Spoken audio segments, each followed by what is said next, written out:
Welcome back to the Deep Dive. You know, we like to go deep on all sorts of topics, and today we're going to be going hyper-local. Oh, very cool. Yeah, we're going to be talking about economics, Okay. but specifically how these principles can be applied to improving your community. All right.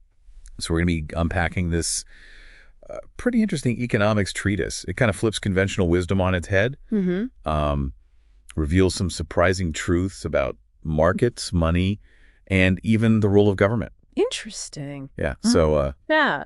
what's fascinating to me is how this source starts by challenging our very understanding of value. Oh, okay. We often think of it as objective, right?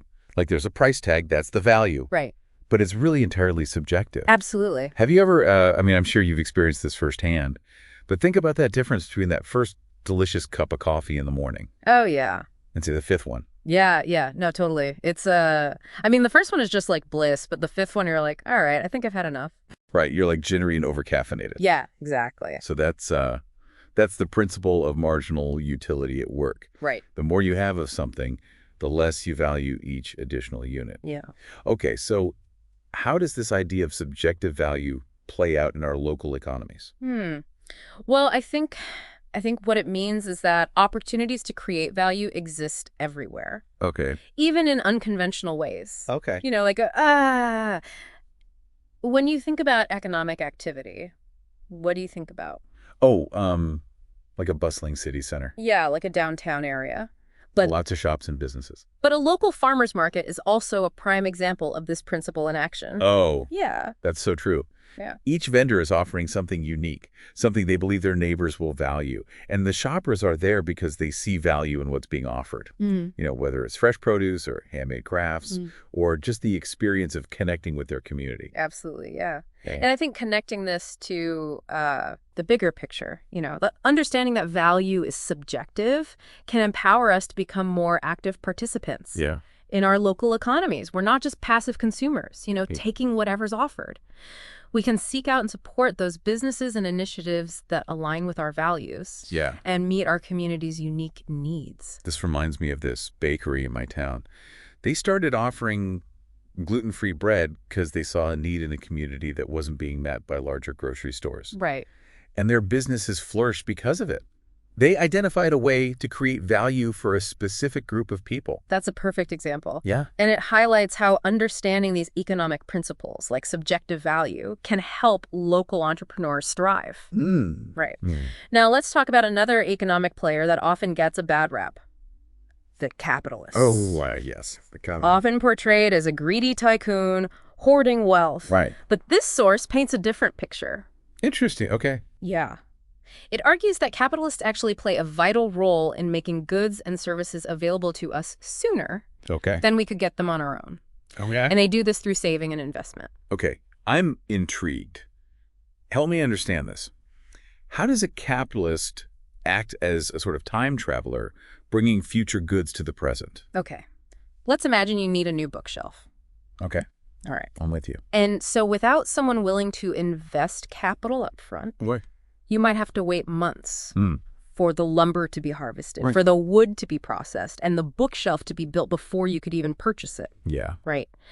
But with a capitalist willing to fund that entire process up front, you know, those raw materials can be transformed into that finished product much more quickly. Yeah. So the capitalist is bridging the gap between present resources and future consumption. And they're compensated for this valuable service through interest. Exactly. And that goes back to time preference. Right. That's right. Remember that concept we discussed? Yeah. People naturally value things in the present more than things in the future. $1 today is worth more than $1 tomorrow, so to speak. That makes sense. I mean, we'd all rather have that new bookshelf today than wait months or years for it. Exactly. So capitalists provide present goods in exchange for future goods. Hmm. And the interest they earn is a reward for their willingness to delay gratification, right? And take on the risk of investment. Yeah. This entire process is essential for economic growth, Okay. both on a large scale and within our own communities. This makes me think about how crucial local banks and credit unions are to our communities. Yeah. They act as intermediaries, connecting people who have savings with people who need capital to start businesses, buy homes, or make other investments that benefit the community. That's a great observation. Yeah. Without these institutions, the flow of capital would be much slower, Yeah. less efficient. Okay, so now let's tackle another common misconception. Yeah. This idea of cost. Okay. This source flips the script on what we usually think about costs. Oh, I'm ready for another mind-bending revelation. What do you mean, flipping the script on costs? Most people just assume that the cost of making something determines its price. It's actually the other way around. Really? Yeah, prices determine costs. Wow. The price of a product is ultimately determined by how much people are willing to pay for it, based on their subjective valuations. So if, like, everyone suddenly craves locally grown strawberries, the price of those strawberries will go up. Exactly. Producers see those potential prices and then they weigh them against the costs of production. But those costs are themselves subjective valuations of alternative uses for resources. Interesting. Right. So a farmer's thinking, should I plant strawberries, which are in high demand but might require more labor and specialized equipment? Yeah. Or should I stick with corn, which is easier to grow but might fetch a lower price at market?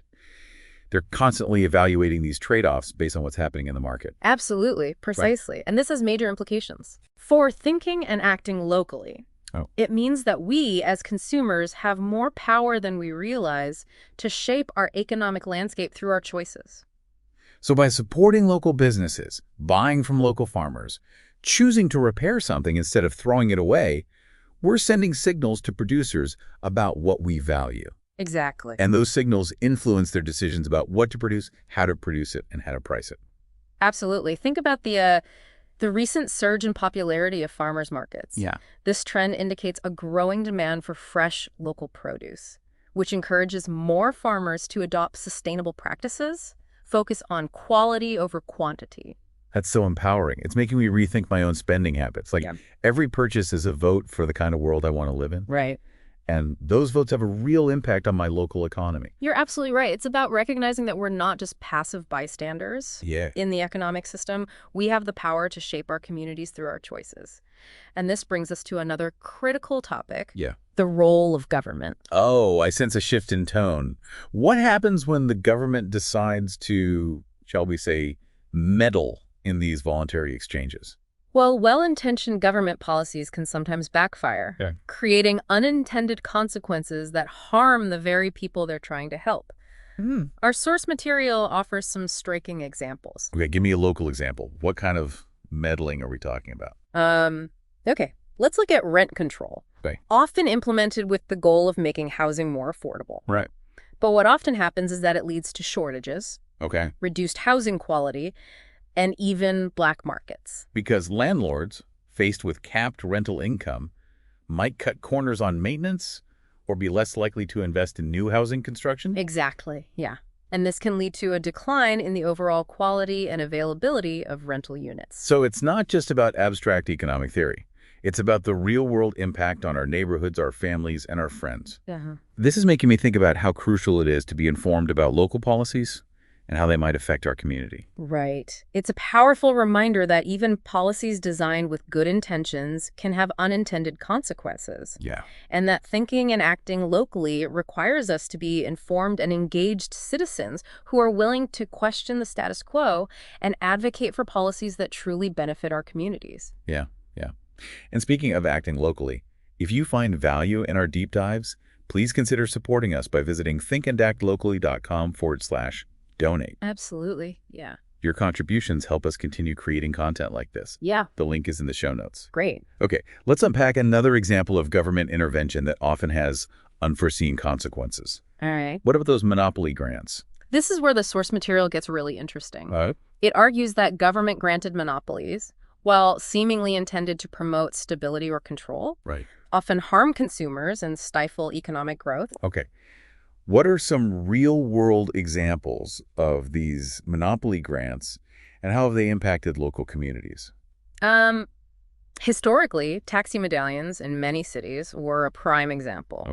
The government limited the number of medallions available, essentially granting a monopoly to a select group of taxi companies. So instead of having open competition, with new drivers and companies entering the market to offer better service or lower prices, you had an artificial scarcity that drove up prices for consumers and limited their choices. Exactly. And the rise of ride-sharing services like Uber and Lyft, Right. which were initially met with resistance from the existing taxi industry and attempts at regulation, Yeah. demonstrates how competition can benefit consumers. That's a perfect example of how thinking and acting locally can lead to innovative solutions that improve our lives. Absolutely. By understanding the principles of competition and the unintended consequences of government-granted monopolies, we can advocate for policies that foster a more dynamic and consumer-friendly marketplace.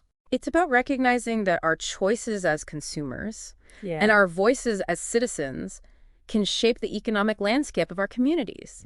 What might seem like a technical economic debate actually has very real consequences for our daily lives. This is making me think about all those small businesses in my town that are competing with larger chains. Right. By choosing to shop local, we're not just supporting those businesses, we're also supporting a more diverse and resilient local economy. Absolutely. And that diversity and resilience are essential Yeah. for weathering economic storms and ensuring that our communities thrive. This deep dive is really highlighting the interconnectedness of economics, politics, and our everyday choices. Yeah.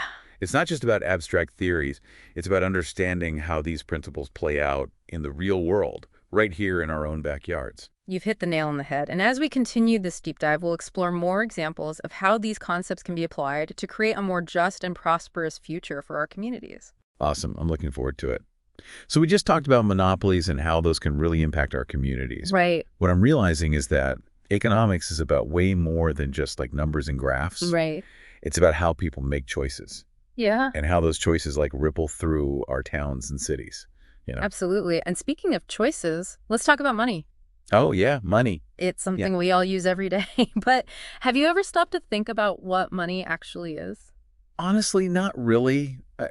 I mean, I never seem to have enough of it. Yeah. But seriously, what does this source say about money that's so different? Well, it emphasizes that money at its core is just another commodity, like wheat or oil. It's a tool that facilitates exchange. So it's not wealth in and of itself. Right.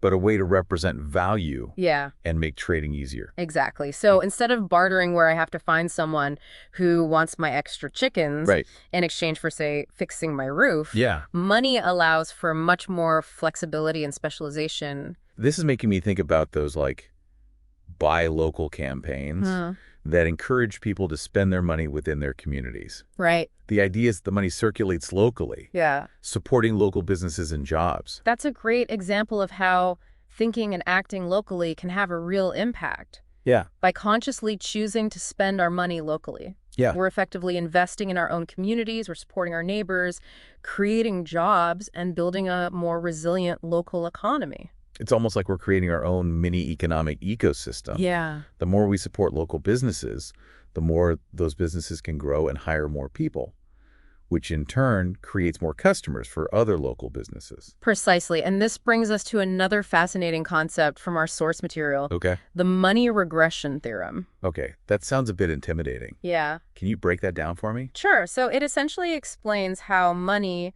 despite being just a commodity, derives its value. Okay. The value of $1 today is based on its value yesterday, which is based on its value the day before, and so on, all the way back to the point when a particular commodity like gold or silver was first chosen as money.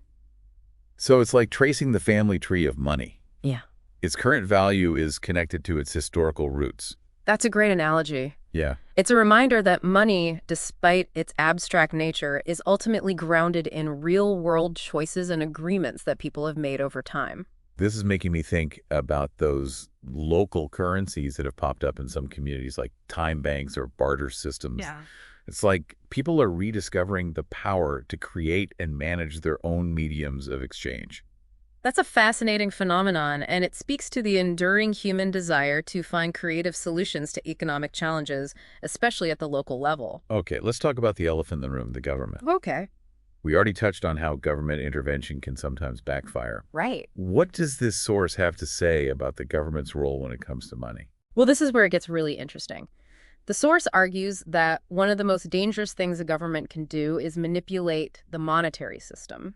Ooh, this sounds like a recipe for trouble. Yeah. What kind of manipulation are we talking about? Well, one example is the practice of fractional reserve banking. Fractional reserve banking. I've heard that term before, but I'm not sure I fully understand it. Essentially, it allows banks to lend out more money than they actually have in reserves. Wait, how is that even possible? It sounds like a recipe for disaster. It can be, and historically it has led to financial crises. Hmm.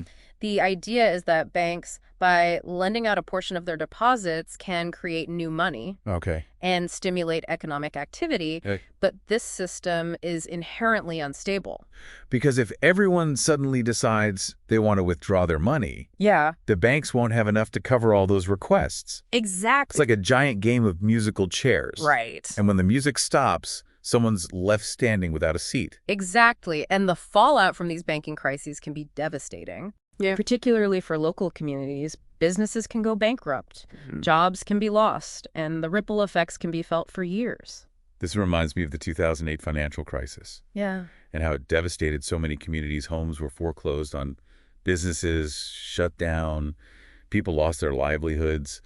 It felt like the rug was pulled out from under everyone. That's a perfect example of how government policies that manipulate the monetary system can have unintended consequences that harm the very people they were supposed to help.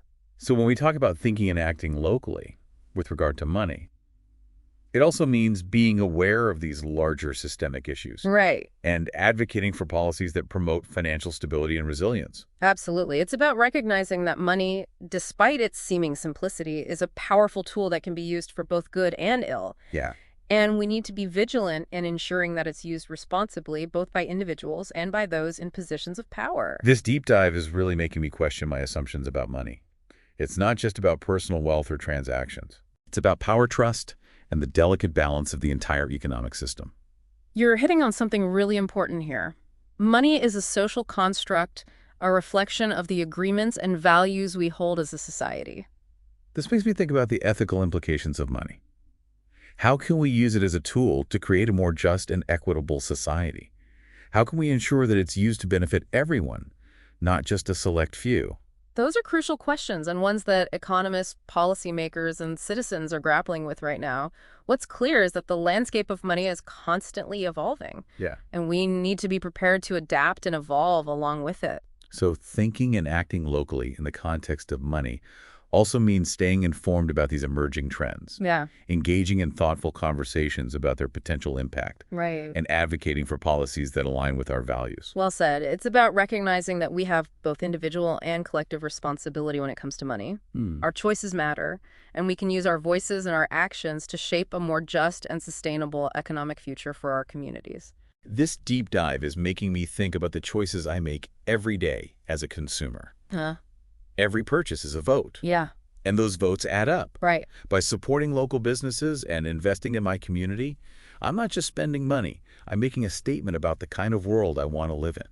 That's a powerful insight, and it highlights the interconnectedness of our economic choices and our values.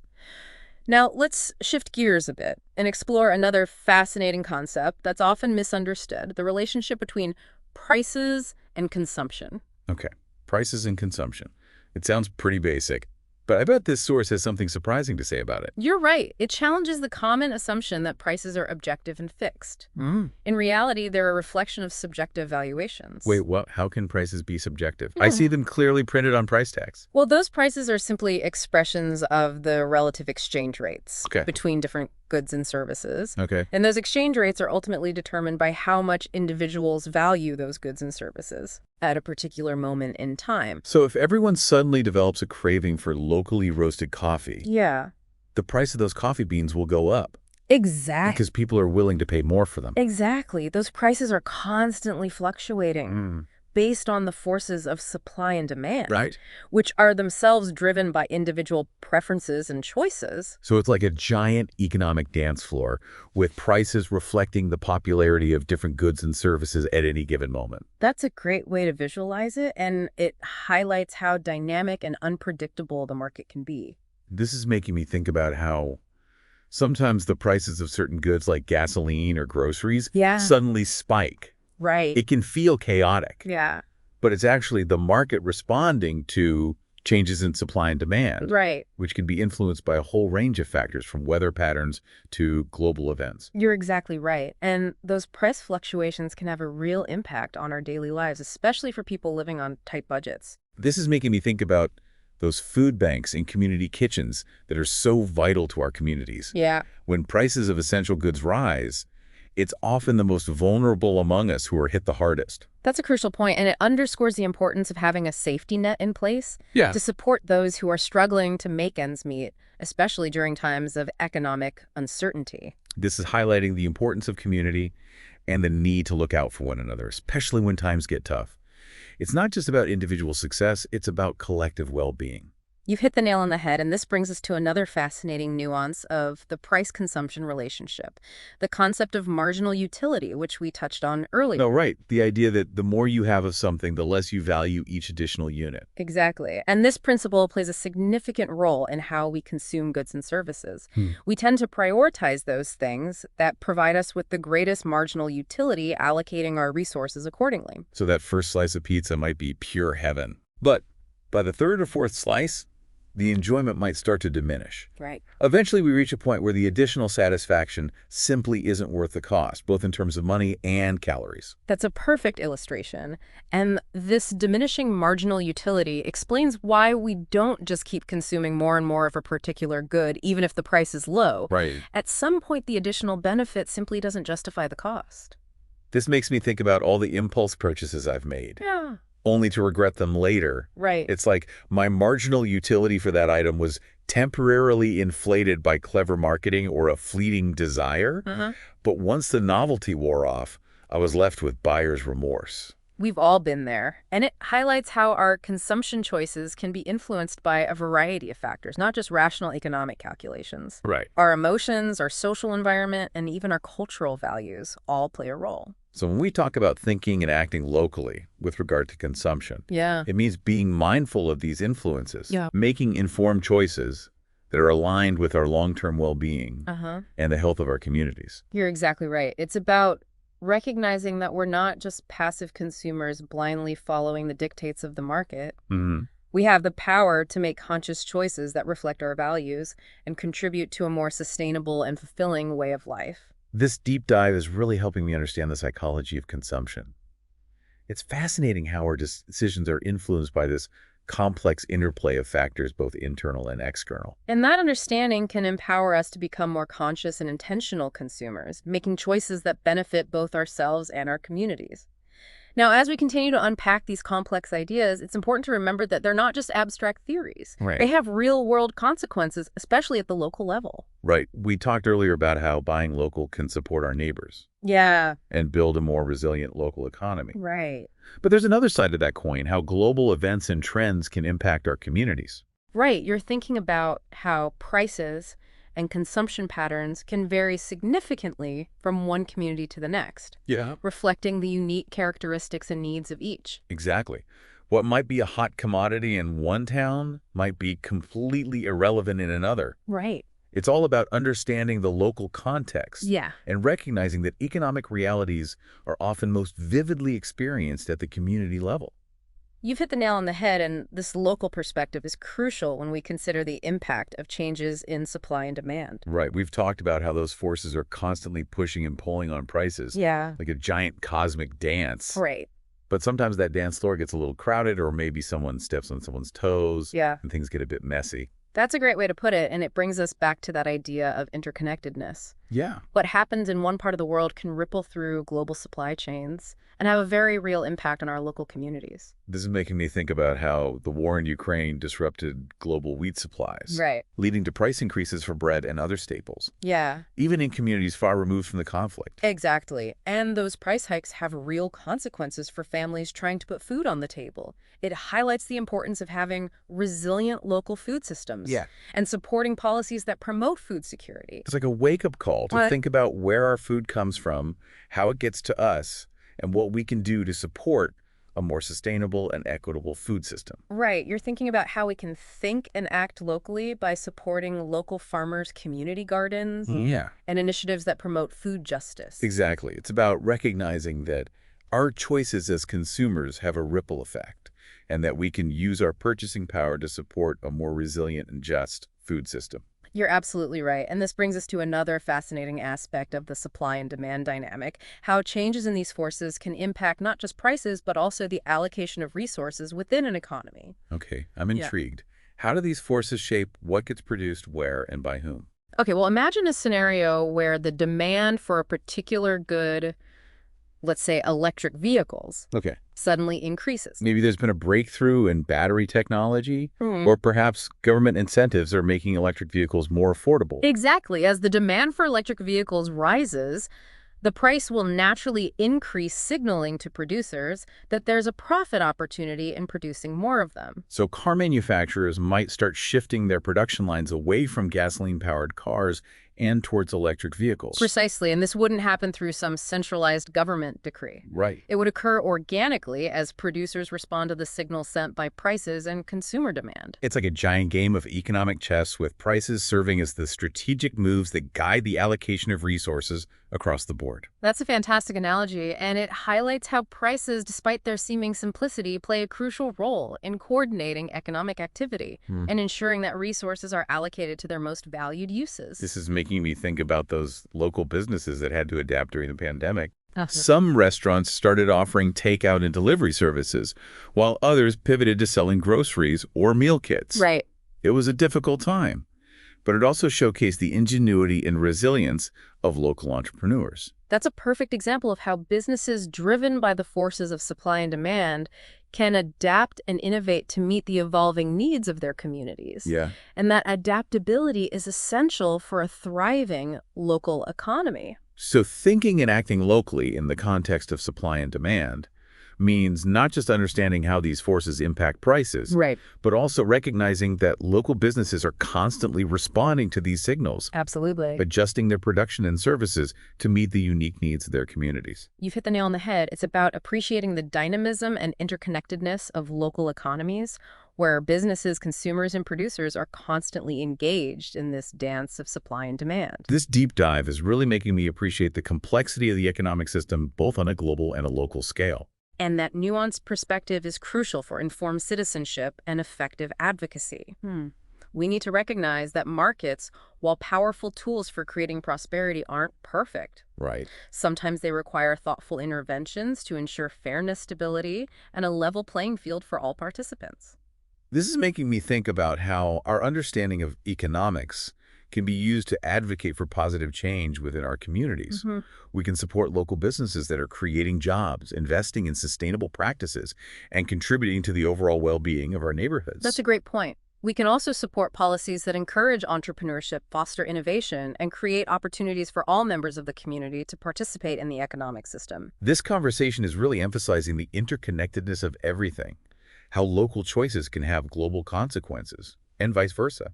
It's making me feel more empowered to think and act locally, knowing that my actions, however small they might seem, can contribute to a more just and sustainable world.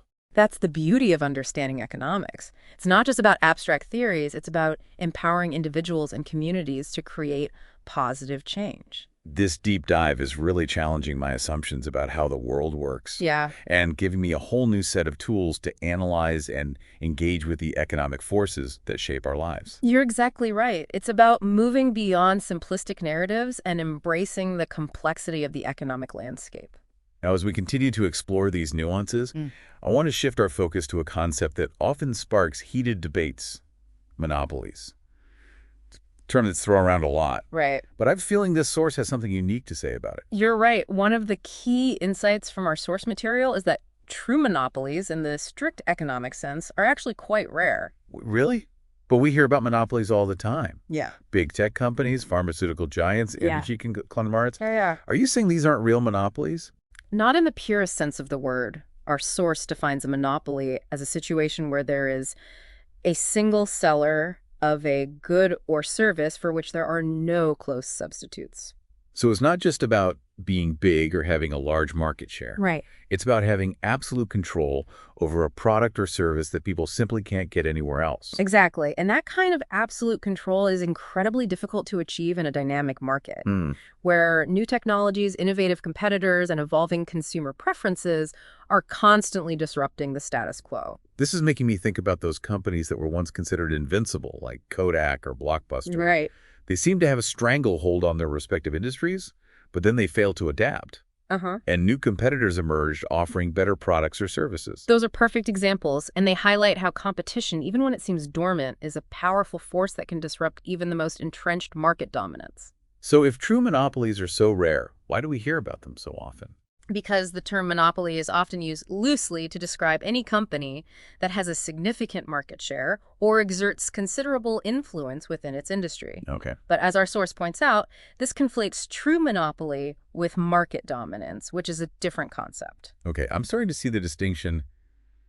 Market dominance might give a company certain advantages, Yeah. but it doesn't necessarily mean they have complete control. Right. Or that consumers have no other options. Exactly. And this is an important distinction to make, especially when we're considering the role of government in regulating markets. Because sometimes what looks like a harmful monopoly is actually just a company that's been really successful at innovating Right. and meeting consumer demand. That's a crucial point. It's important to be cautious about using the government's power to break up companies simply because they're big or successful. Doing so could stifle innovation and harm consumers in the long run. This is making me think about the antitrust laws that were designed to prevent monopolies and promote competition. It seems like a balancing act, finding the right level of regulation to prevent abuses of power without stifling innovation or harming consumers. You're absolutely right. It's a complex issue with no easy answers. And this brings us to another important distinction, that our source material highlights the difference between natural monopolies and those that are created or sustained through government intervention. Okay, I'm curious about this. What's a natural monopoly? A natural monopoly arises in situations where the costs of production are lowest, when a single firm supplies the entire market. So it's not about some evil corporation scheming to control everything. Right. It's about the inherent economics of providing a particular good or service. Exactly. A classic example is a utility company, like an electric or water provider. Yeah. It wouldn't make sense to have multiple companies digging up the streets and laying down separate pipelines or power lines. It's much more efficient to have a single company handle the infrastructure and provide service to the entire community. Precisely. But of course, this raises concerns about potential abuses of power, since consumers have no other options. Right. If there's only one electric company in town, they could theoretically charge exorbitant prices and people would have no choice but to pay. That's a valid concern, and it's why natural monopolies are often subject to government regulation. Okay. The government might set price caps or impose quality standards to ensure that consumers aren't being exploited. So in this case, government intervention can actually be beneficial in protecting consumers from the potential downsides of a natural monopoly. Exactly. But it's crucial to distinguish between these natural monopolies and those that are created or sustained through government intervention. Okay, what do you mean by that? Sometimes governments create monopolies by granting exclusive licenses or privileges to certain businesses, preventing competition from entering the market. So it's not about the natural economics of the situation, but rather about the government picking winners and losers. Precisely, and these government-created monopolies can have a number of negative consequences. They often lead to higher prices for consumers, lower quality goods and services, and less innovation. This is making me think about those taxi medallions we discussed earlier. Right. The government limited the number of medallions, creating an artificial scarcity that benefited a select few while harming consumers and stifling competition. That's a perfect example, and the rise of ride-sharing services like Uber and Lyft demonstrates how competition, when allowed to flourish, can disrupt even the most entrenched monopolies, leading to better outcomes for consumers. So thinking and acting locally in the context of monopoly means being aware of how government policies can either promote or hinder competition. Absolutely. We need to be cautious about policies that stifle innovation or create artificial barriers to entry. You're absolutely right. It's about advocating for policies that level the playing field and allow businesses to compete on the basis of merit, not through special privileges or government-granted monopolies. This conversation is really challenging my assumptions about monopolies. It's not just about some evil corporation trying to control the market. Right. It's about understanding the nuances of competition, the role of government, and the importance of consumer choice. You've captured it beautifully. It's about moving beyond simplistic narratives and embracing the complexity of the economic landscape. This deep dive is making me feel more empowered to participate in my local community. Yeah. And to advocate for policies that promote a more dynamic and just marketplace. That's the power of understanding economics. It equips us to become more informed and engaged citizens. Now let's shift our focus to another area where government intervention can have a significant impact, the concept of binary intervention. Binary intervention. Yeah. That sounds a bit technical. It's actually quite straightforward. It refers to any situation where the government directly intervenes in a voluntary exchange between two parties. So something like price controls, where the government sets a minimum or maximum price for a particular good or service. Exactly. Or licensing requirements, where the government mandates that individuals obtain a license before they can practice a certain profession. Okay. I'm starting to see how this applies to thinking and acting locally. Yeah. For example, my city council recently debated a proposal to implement rent control. Supporters argued that it would make housing more affordable, but opponents warned that it could lead to shortages and reduced housing quality. That's a perfect example of how binary intervention can have unintended consequences. Right. While the intention might be noble, the actual outcome can be quite different. It's a reminder that we need to think critically about proposed policies and consider all the potential ramifications, both intended and unintended. Absolutely. And this brings us to another crucial point, that our source material emphasizes binary intervention always involves winners and losers. Because by intervening in a voluntary exchange, the government is essentially tilting the scales in favor of one party at the expense of the other. Exactly. And it's important to be aware of who those winners and losers are because they're not always who we might expect. This makes me think about those occupational licensing requirements. While they're often touted as a way to protect consumers, they can also create barriers to entry for new workers, particularly those from disadvantaged backgrounds. That's a great point, and it highlights how even policies that are seemingly designed to protect consumers can have unintended consequences that disproportionately harm certain groups. This conversation is really making me think about the power dynamics at play in any government intervention. Yeah. Who benefits, who loses, and whose voices are being heard. Those are crucial questions to ask, and it brings us to another important concept from our source material, the distinction between different types of government intervention. Okay, what are these different types and how do they relate to thinking and acting locally? Our source material identifies three main categories: autistic, binary, and triangular intervention. Okay. Don't let the terms throw you off. They're just ways of categorizing how the government interacts with the market. Okay. I'm intrigued. What's autistic intervention? It sounds a bit strange in this context. Yeah, the term simply means that the government is acting alone, without directly impacting any specific exchanges or transactions. Okay. Can you give me a concrete example? Sure. Imagine the government decides to build a new park or library. This action might have indirect economic consequences. Okay. Like creating jobs or stimulating economic activity in a particular area. Okay. But it's not directly interfering with any specific businesses or individuals. Yeah. It's simply creating a new public good that everyone can enjoy.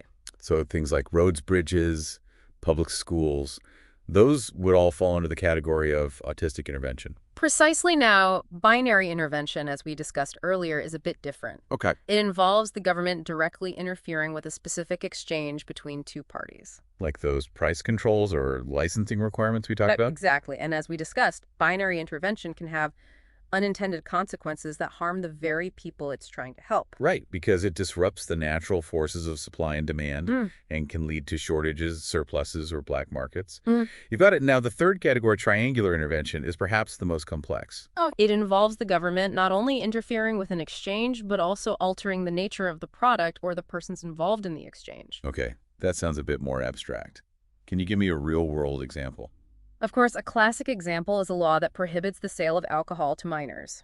In this case, the government is not only interfering with a potential exchange between a seller and a buyer, but also imposing restrictions based on the age of the buyer. So it's not just about regulating the price or quantity of a good, it's about adding additional conditions or criteria to the exchange itself. Precisely. And triangular intervention can take many forms, from product safety regulations to zoning laws to environmental protections. It's like the government is introducing a third dimension to the market equation, adding new variables that influence the choices and interactions of buyers and sellers. That's a great way to visualize it, and understanding these different categories of intervention can help us better analyze the potential impacts of government policies, both on a national and a local level. So when we talk about thinking and acting locally, it's not just about understanding the general principles of economics, right, but also considering the specific context of our own communities. Absolutely. What might work well in one community could be disastrous in another.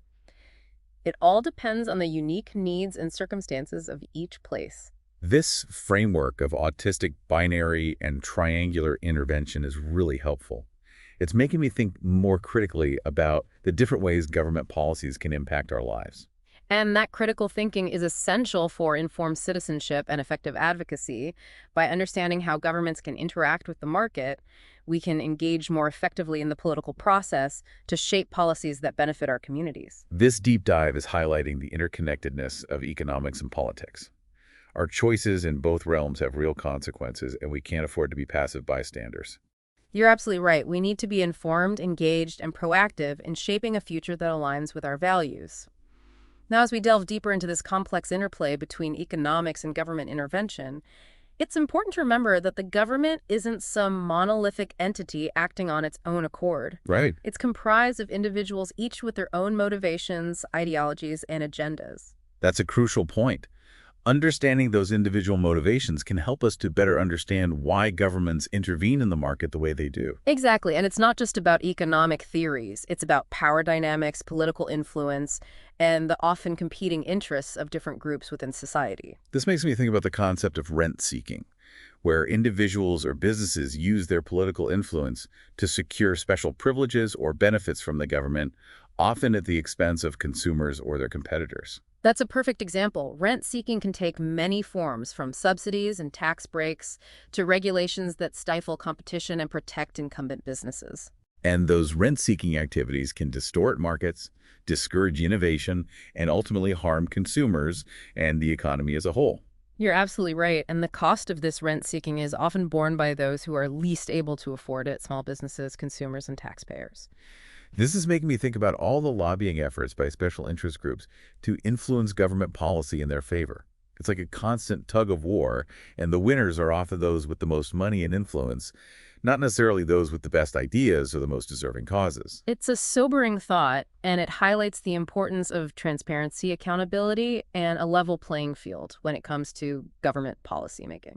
So thinking and acting locally in the context of binary intervention means not just understanding the economic principles at play, Right. but also engaging in the political process to advocate for policies that benefit the community as a whole, not just a select few. You've hit the nail on the head. It's about recognizing that economic policy is ultimately a reflection of our values as a society, and we have a responsibility to ensure that those values are aligned with fairness, justice, and the well-being of all members of the community.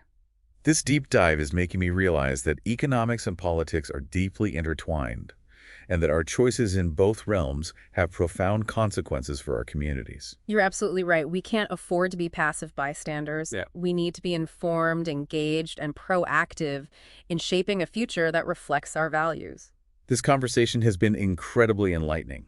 I'm starting to see the world through a whole new lens, and I'm feeling more empowered to make a difference in my community. That's what it's all about. Economics isn't just about dry theories. It's about understanding how the world works and using that knowledge to create a better future. Now, as we continue our deep dive, let's explore another concept that's often at the center of economic debates: the role of the entrepreneur. Okay, entrepreneurs, I have a feeling this source is going to challenge some conventional wisdom about them. You're absolutely right. One of the key insights from our source material is that entrepreneurs are not simply driven by profit maximization. Wait, what? But isn't that the whole point of starting a business, to make money? While profit is certainly an important factor, it's not the only driving force behind entrepreneurial activity. Okay, I'm intrigued. What other motivations are there? Entrepreneurs are often driven by a desire to solve problems, create something new, or make a positive impact on the world. They're often visionaries who see opportunities where others see only obstacles. This is making me think about those social entrepreneurs who are using business models to address social or environmental challenges. They're not just focused on profits, they're also committed to making a difference in the world. That's a great example, and it highlights how entrepreneurship can be a powerful force for positive change, both within our local communities and on a global scale. So it's not just about starting a business, it's about having a vision, taking risks, and being willing to challenge the status quo. You're exactly right. Entrepreneurs are often disruptors who introduce new ideas, technologies, and business models that can shake up entire industries. This is making me think about how the internet has created opportunities for entrepreneurs to reach customers all over the world, bypassing traditional brick-and-mortar businesses and creating new avenues for economic growth. That's a perfect example, and it highlights how technological innovation can create entirely new ecosystems for entrepreneurship and economic development. Right. This is making me realize that entrepreneurship is about more than just making money. It's about creativity, innovation, and a willingness to take risks. You've captured it beautifully. It's about seeing the world differently and having the courage to pursue your vision. This conversation is making me think about all the small business owners in my town who are taking those risks every day, creating jobs, and contributing to the vibrancy of our community. They're the unsung heroes of our local economy. You're absolutely right. And those small business owners, they embody the spirit of thinking and acting locally. They're creating value, providing jobs, and building a sense of community. This is making me think about how we as consumers can play a role in fostering entrepreneurship in our communities by supporting local businesses. We're not just buying a product or service. Right. We're investing in the dreams and aspirations of our neighbors. You're exactly right. And that investment can have a ripple effect, creating a virtuous cycle of economic growth and community development. Now, as we continue to explore the multifaceted world of economics, I want to shift our focus to a topic that's often misunderstood: taxation. Okay, taxation. I have a feeling this source is going to challenge some conventional wisdom about it. After all, nobody likes paying taxes, right? You're right. Taxes aren't exactly the most popular topic, but our source material encourages us to look beyond the simplistic notion that taxes are just a necessary evil. Okay, I'm intrigued. What's the alternative perspective? It emphasizes that taxation is an essential tool for funding public goods and services that benefit everyone, such as roads, schools, and public safety. So while it might feel like we're giving up a portion of our hard-earned money, we're actually contributing to the collective good. Exactly. It's like paying dues to be a member of a society that provides essential services and infrastructure. This is making me think about how our local property taxes fund our schools, libraries, and parks. Those are all things that make our community a better place to live. That's a great example, and it highlights how taxation, when done effectively, can be an investment in our communities. But of course, there's always the debate about how much to tax, who to tax, and what to spend those tax revenues on. You're absolutely right. Those are crucial questions, and they often spark heated political debates. This is making me think about how local elections often revolve around issues like property taxes, school funding, and infrastructure projects.